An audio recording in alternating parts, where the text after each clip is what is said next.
지난 한 주간 지내시면서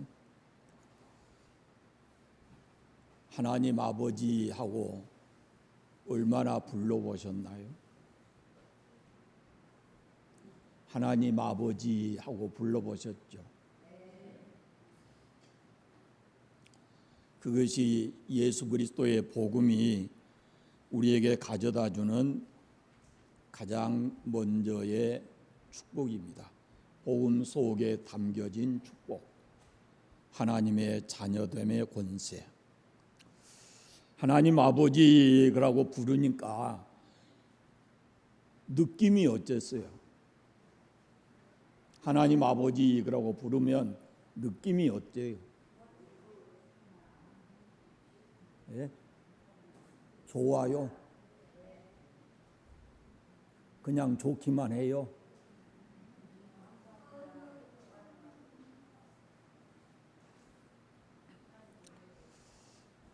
하나님 아버지 그러면은 좋기도 하지만 저의 경우는 그냥 눈물이 나요. 내가 어찌 하나님을 아버지라 부를 수 있을까? 그걸 생각하면 한없이 눈물 나요. 그냥 감사해서. 또 하나님 아버지 그렇게 부르면 힘이 돼요. 힘이. 내 인생에 이런 분이 나의 아버지시구나 라는 걸 생각해 보면 굉장히 힘이 됩니다. 제가 육신의 아버지가 세상을 먼저 떠나고 어머니가 떠나셨는데, 이 아버지 어머니가 세상을 떠나셨을 때 마음이 굉장히 아팠던 것은 이제 나를 위해서 기도해 줄 분이 이 세상에 부모님으로서는 안 계신다. 그것 때문에 굉장히 힘든 거예요. 제가 목회 시작하면서 하루도 빼지 않고 저를 위해서 기도해 주셨을 그 아버지, 그 어머니, 가정예배 드리면은 오히려 저에게 참 목사인 저에게 감동을 주고 또 눈물 나게 했던 그 아버지의 기도 소리. 이제 다시 들을 수 없고 나를 위해서 기도해 줄 수 있는 사람이 없다라는 생각이 드니까 참 힘들었습니다. 그러나 하나님 아버지는 우리를 떠나지 않고 영원히 우리와 함께 계시고, 그리고 언제라도 우리가 아버지라고 부르면 대답해 주실 수 있는 그런 아버지이십니다. 우리는 하나님의 자녀입니다. 세상 살면서 비굴하게 살지 말고, 적어도 하나님이 내 아버지이신 그 자존심 지켜가면서 우리가 하나님의 자녀답게 살아야 합니다. 하나님의 자녀인 내가 잘못 살면 하나님 아버지에게 욕되는 겁니다. 그런데 우리가 똑같은 아버지 믿잖아요. 똑같은 아버지 믿어요. 하나님 아버지. 근데 보세요. 한 부모 밑에 나도 자식이 열이면 열이 똑같아요, 안 같아요? 다 틀리잖아요. 우리가 똑같아요. 하나님 아버지를 우리가 다 믿는데 우리가 다 똑같지 않아요. 생각도 다르고 삶의 모습도 다르고. 그러나 어디에서 어떤 모습으로 살든지 우리는 하나님의 자녀이기 때문에 하나님을 기쁘시게 하고 하나님께 영광을 돌려드리고 살아야 할 줄로 믿습니다. 지난번에 로마서 말씀을 증거하면서 복음의 능력이라는 그 말씀을 드렸는데, 그 말씀 속에 1장 16절 17절 속에 세 가지 것이 담겨져 있었죠. 복음은 믿는 자에게 구원을 주시는 하나님의 능력이고, 복음 안에는 하나님의 의가 담겨져 있고, 복음을 믿는 자로 하여금 믿음으로 이르게 하는 그런 것이 복음 속에 담겨져 있다라는 거 말씀드렸습니다. 복음이라는 말은 기쁜 소식 그런 뜻이잖아요. 누가복음 2장에 보면 천사가 이르되 무서워하지 말라, 오늘 내가 온 백성에게 미칠 큰 기쁨의 좋은 소식을 너희에게 전하노라 그랬습니다. 그 큰 기쁨의 좋은 소식이 뭐냐면 다윗의 동네에 너희를 위하여 구주가 나셨으니 곧 그리스도 주시니라 그랬습니다. 큰 기쁨의 좋은 소식, 그것이 바로 예수 그리스도의 탄생입니다. 다시 말씀드리면 인류의 가장 기쁘고 좋은 소식이 복음인데 바로 예수 그리스도가 이 땅에 오시는 겁니다.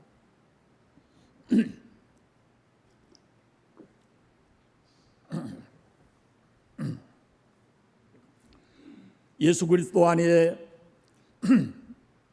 세상을 놀라게 할 만한 놀라운 축복들이 그 속에 담겨져 있습니다. 그 첫째를 말씀드렸는데, 복음 속에 담겨진 축복은 우리를 하나님의 자녀 되게 하는 것입니다. 예수 그리스도의 복음이 아니면 어찌 죄인된 우리가 하나님의 자녀 될 수 있습니까? 영원히 멸망받아야 할 우리가 하나님의 자녀로 영광을 누리게 되었다는 것은, 이것은 복음만이 우리에게 가져다 줄 수 있는 축복입니다. 두 번째는 복음 안에 담겨져 있는 큰 기쁨의 좋은 소식은 바로 죄 사함의 축복입니다. 먼저 말씀드릴 것은, 우리가 복음이신 예수님을 우리 마음에 영접했을 때 예수님이 지신 십자가와 부활을 믿는 그 순간에 우리는 죄 사함을 받았습니다. 그리고 의롭게 되었습니다. 지난번도 말씀드렸지만은 자녀가 되는 권세를 주셨다 그랬을 때 그 주셨다는 말은 이미 주신 거예요. 이미 우리가 예수 그리스도를 믿는 그때 하나님께서 우리를 자녀 삼아 주셨다는 말씀이에요. 죄 사함도 마찬가지입니다. 우리가 예수를 나의 주로 믿고 고백하는 순간에 우리는 죄 사함을 받고 하나님 앞에 의롭다함을 입었습니다. 믿는 순간에 우리가 하나님 자녀되고, 이건 과거 완료형입니다. 우리가 믿는 그 순간에 하나님의 자녀가 되고 우리는 죄 사함을 받았습니다. 그런데 신앙생활하면서 수도 없이 많은 사람들이 이미 우리가 죄 사함을 받았는데도 죄책감에 괴로워하고 힘들어하고, 그리고 이 죄의 문제에 끌려안고서는 영적 빈곤한 상태에 머물러서 살고 있습니다. 이사야 53장을 지난번 말씀드렸어요. 그가 찔림은 우리의 허물 때문이고 그가 상함은 우리의 죄악 때문이라. 그가 징계를 받음으로 우리는 평화를 누리고 그가 채찍에 맞음으로 우리는 나음을 받았도다. 우리는 다 양 같아서 그릇 행하여 각기 제 길로 갔거늘 여호와께서는 우리 모두의 죄악을 그에게 담당시키셨도다. 예수님이 나를 위해서 십자가에 죽고 피 흘려 죽으셨다는 것을 믿는 그 순간에 우리의 모든 죄와 허물은 사함을 받았습니다. 예수님께서 이미 우리의 허물과 죄를 십자가에서 다 담당해 주셨기 때문입니다. 그가 찔림은 우리의 허물 때문이고 그가 상함은 우리의 죄악 때문이다 그랬습니다. 예수님이 찔리셨고 예수님이 상하셨어요. 그건 우리의 허물과 죄 때문이라는 거죠. 그러므로 예수님의 십자가의 죽으심을 믿는 사람은 바로 그의 허물과 죄가 이미 사해졌다라는 말씀입니다. 예수님이 십자가에서 흘리신 그 피로 말미암아 우리가 죄 사함을 받았습니다. 우리가 이것을 믿어야 합니다. 복음 안에 우리가 예수 믿으면 죄 사함을 받는다라는 것을 우리가 믿어야 됩니다. 믿어야. 그런데 여러분, 믿음이라는 것은 현재형입니다. 현재형. 과거에 나는 믿었는데 그게 아니에요. 지금 믿느냐라는 말씀이에요. 믿음은 언제나 현재형입니다. 나의 죄 때문에 십자가에 죽으신 예수님을 믿으면 믿는 그 순간에 죄 사함의 축복을 받습니다. 그리고 하나님 앞에 의롭다 여김을 받는 것입니다. 복음의 능력과 축복을 받는 데는 어떤 자격이나 어떤 특별한 방법이나 시간적 제한이 있는 게 아닙니다. 언제 어디에 살든지 그가 누구든지 예수 그리스도를 믿는 자에게는 하나님의 자녀가 되는 권세를 주시고 죄 사함의 은혜를 주신다라는 말씀입니다. 여러분, 예수 그리스도를 믿습니까? 하나님의 자녀가 됐다라고 선포하고 사시라 했죠. 예수 그리스도를 믿습니까? 라면 여러분들이 죄 사함 받았다라는 확신을 가지고 사시기를 바랍니다. 시원찮아요? 아멘이 시원찮다고 말이요. 죄 사함 받았다라는 확신을 가지고 사십시오.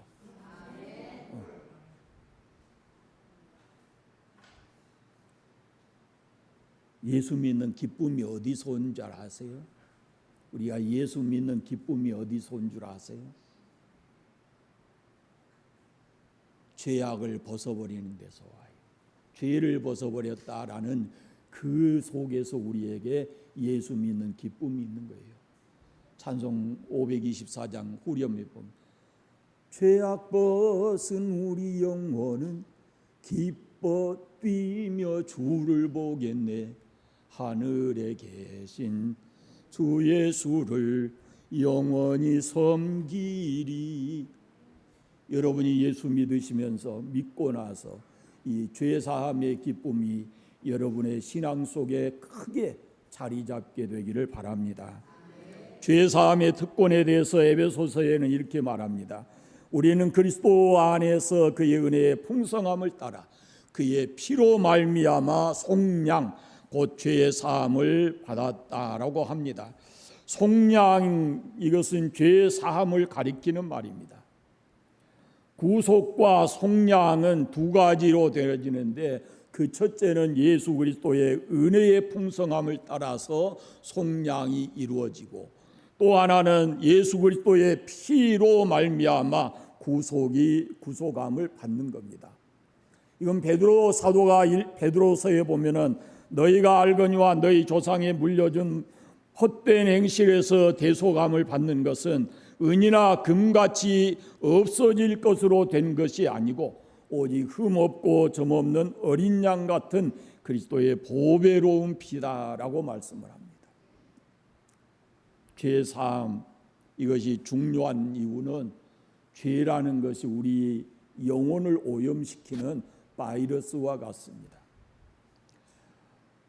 인류의 조상인 아담과 하와가 하나님 앞에 죄를 짓고 그 죄가 그 후손들에게 이어져서 인간의 모든 인류의 죄라고 하는 DNA를 심어 놓았습니다. 로마서에 보면 그래서 모든 사람이 죄인이라 그랬고 그 죄의 값이 사망이라고 말씀하고 있습니다. 우리가 원하든지 원치 않든지 우리가 세상에 태어나는 그 순간에 우리는 죄의 DNA를 가지고 태어나는 겁니다. 죄인으로 태어난다 그 말이에요. 그래서 우리가 죄를 짓고 사는 거예요. 죄의 DNA가 있다라는 것을 증명해 주는 것이 뭐냐면 죽음입니다. 죄의 삭은 사망입니다. 죽음을 가져오는 이 죄 안에 불안과 두려움이 있고 각종 질병과 저주가 있는 겁니다. 그러므로 죄는 반드시 사함을 받아야 합니다. 반드시 죄 사함을 받아야 되는데 그 죄 사함을 받는 유일한 길이 바로 복음이신 예수 그리스도를 믿는 겁니다. 오늘 말씀은 지난번에 마가 오후 예배 때 마가복음 2장을 통해서 이 예수님이 행하신 표적을 말씀드릴 때 이미 알려드렸죠. 한 중풍병자가 예수님을 만나려고 옵니다. 스스로 올 수 없어서 친구들이 침상에다 메어 가지고 예수님 앞에 나왔어요. 그런데 그곳에 사람이 너무 많았어요. 사람이 너무 많아서 이 예수님 앞에 직접 데려갈 수가 없으니까 지붕에 올라가서 기와장을 뜯어내고 그리고 중풍병자를 달아내렸어요. 자, 오늘 말씀 조금 앞에를 한번 봐보세요. 18절 19절 말씀에 봐보세요. 죄송합니다. 17절 말씀 보세요. 하루는 가르치실 때에 갈릴리 각 마을과 유대와 예루살렘에서 온 바리새인과 율법 교사들이 앉았는데 병을 고치는 주의 능력이 예수와 함께 하더라. 거기에 누가 앉아 있어요? 갈릴리거든요, 지금 이곳이. 그런데 누가 와 있어요? 바리새인과 율법학자들이 와 있어요. 이 사람들이 왜 와 있겠어요? 예수님에게 배우려고? 아니에요. 예수님을 올무를 놓아서 넘어뜨리려고 그들이 왔어요. 이후에 이제 그런 내용들이 쭉 나옵니다. 그때 예수님께서 이렇게 말씀하십니다. 예수께서 그들의 믿음을 보시고 이르시되 이 사람아 내 죄의 사함을 받았느니라 라고 말씀합니다. 내 죄의 사함을 받았다라고 말씀합니다. 뭘 보고? 무엇을 보고요? 그들의 믿음을 보시고. 믿음은 아무리 큰 어려움을 만나도 끝까지 포기하지 않고 끝까지 예수님의 십자가의 공로를 믿고 의지하는 것이 그것이 바로 믿음입니다. 그런데 함께 있던 서기관과 바리새인들이 예수님께서 그렇게 말씀하신 죄 사함을 받았다라는 것을 그 예수님의 말씀에 동의하지 않습니다. 오히려 반론을 제기합니다. 이렇게 말하는 이가 신성모독을 하고 있는 거 아닌가? 하나님만이 죄를 사하실 수 있는데. 그리고는 이 사람들이 예수님에게 반론을 제기한 것입니다. 죄 사함은 하나님만이 하실 수 있는 것인데 예수님께서 죄 사함을 선포한 것을 두고 이건 신성모독이다라고 얘기를 했습니다. 지금 우리의 관심은 예수님께서 선언하신 죄 사함에 있습니다. 여러분 앞서 말씀드렸지만 인류의 가장 큰 문제는 죄 문제입니다. 그 죄가 가져온 것이 바로 죽음입니다. 그래서 인류의 가장 큰 문제는 죄에 있다라는 것을 인정해야 되고 그 다음에 거기까지 인정하고 나면 그 다음에 우리가 꼭 알아야 될 것은 그 죄를 해결해 주실 수 있는 분이 바로 예수님이시다라는 믿음을 가져야 합니다. 우리가 예수 믿으면 죄의 사함을 받습니다. 예수 그리스도께서 흘리신 피는 우리에게서 죄의 열매만 제거해 주신 것이 아니고 우리 뿌리까지 송두리째 뽑아내 버렸습니다. 죄의 DNA를 완전히 없애버린 겁니다.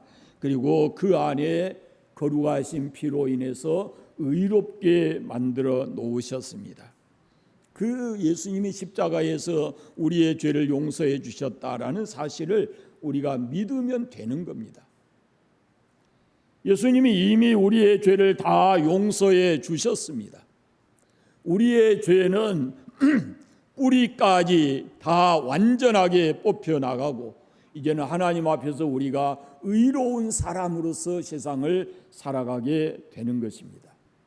그 죄 사함의 절대 조건이 뭐냐면은 믿음입니다.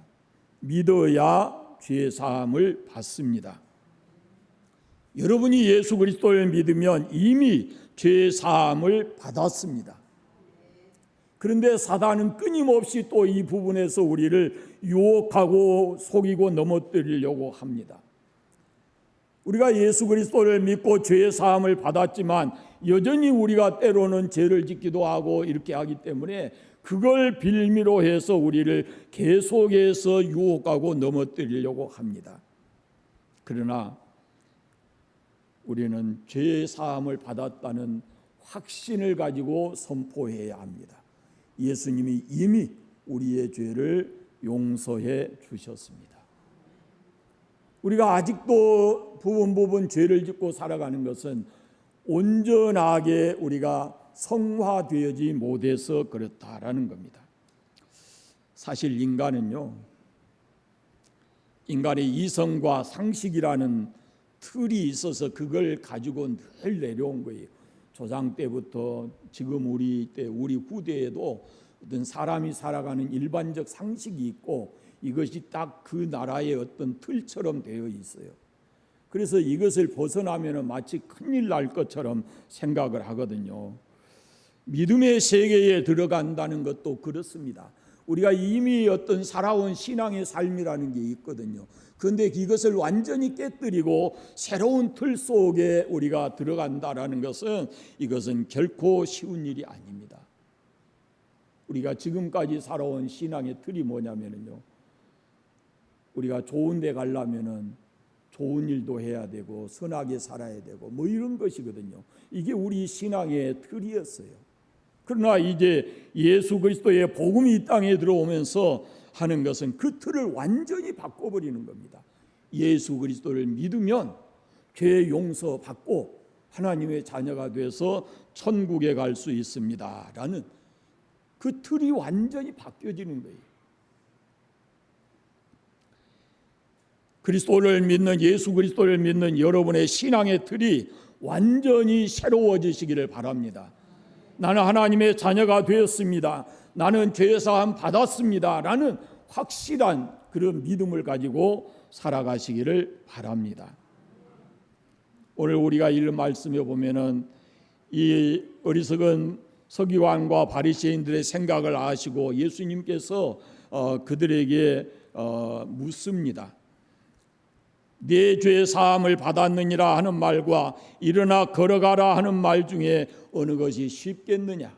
그러나 인자가 죄를 사하시는 권세가 있는 줄을 너희로 알게 한다라고 말씀하고 있습니다. 지난번 말씀드렸지만은 내 죄 사함을 받았느니라 라는 말과 일어나 걸어가라 하는 말이 이게 두 가지를 비교해 놓고 보면 어느 것이 쉽겠어요? 예수 눈에 안 보이잖아요. 내 죄 사함을 받았느니라 그 말은. 그리고 일어나 자리를 들고 걸어가라라는 말은 지금 현장에서 일어나야 되는 일이고, 어느 것을 보고 사람들이 더 놀라겠어요? 일어나 걸어가라 그러면은 예수님이 더 영광스럽게 되고 더 많은 사람들로부터 인정을 받게 될 거예요. 그런데 예수님께서는 내 죄 사함을 받았느니라 라고 말씀합니다. 그것은 예수님께서 그렇게 말씀하신 것은 자신에게 죄를 사하는 권세가 있다는 것을 그들로 알게 하기 위해서라고 말씀합니다. 죄 사함과 병 고침은 동시에 일어났었습니다. 예수님이 내 죄 사함을 받았느니라 라고 말씀하시고 일어나 자리를 들고 걸어가라 라고 말씀을 하십니다. 그래서 이 두 가지 문제가 다 예수님을 통해서 해결이 된 것이죠. 여러분, 죄 사함으로부터 우리에게 따라오는 축복들이 굉장히 많습니다. 근본적으로 죄 사함의 은혜를 경험하게 되면 그 이후에 우리에게 찾아오는 놀라운 축복들이 많아요. 물론 병고침도 그 속에 담겨져 있죠. 사랑하는 여러분, 우리는 예수 그리스도의 복음을 믿습니다. 그 복음 안에 담겨져 있는 수많은 축복들이 있지만 두 가지 오늘 말씀드렸어요.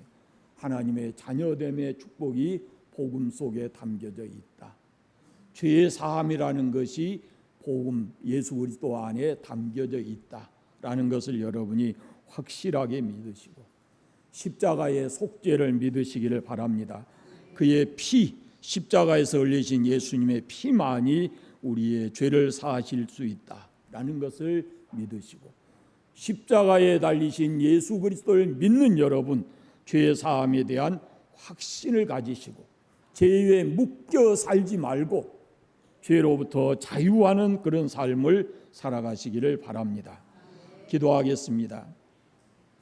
감사합니다. 하나님 아버지, 우리로 하여금 죄로 인해서 영원히 멸망받아 마땅한데 예수 그리스도를 이 땅에 구원자로 보내주셔서 우리가 복음 되신 예수님을 믿게 하시고 우리가 주 예수님 안에서 죄의 사함을 받게 하신 은혜 감사합니다.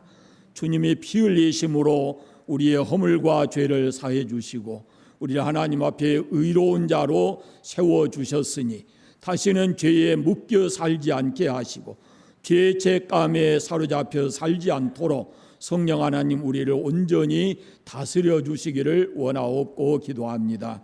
하나님 아버지, 우리가 삶의 현장에 가서도 늘 이 죄사함의 기쁨을 누리며 살아가게 하여 주옵소서. 관산교회에 속한 모든 성도들이 복음 속에 담겨진 삶의 축복을 현장에서 늘 경험하며 선포하며 살아가도록 은혜 주시기를 간절히 원합니다. 늘 주님과 함께 승리하는 삶을 살게 하여 주옵소서. 예수님 이름으로 기도드립니다. 아멘.